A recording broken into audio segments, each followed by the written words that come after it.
Hey y'all, I hate doing voiceovers, but anyways, let's get into it. So I'm doing this leg wax with Sexy Smooth's new Golden Allure wax.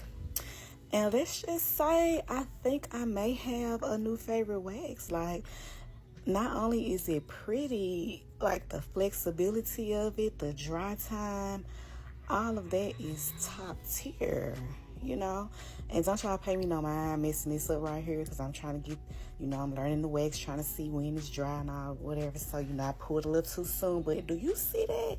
Do you see that pull though? Do you see that pull? And so then we just lay in another strip right here or whatever. And I didn't speed it up because I want y'all to see just how fast this wax dries.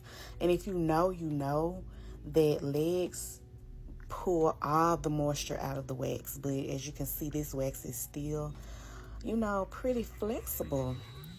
Even with, the moisture being, pulled out of it. See, like you see how I bottled it up right there? You can't do that with all wax. They gonna crack or whatever. But yeah, I think Sexy Smooth did something with that one right there.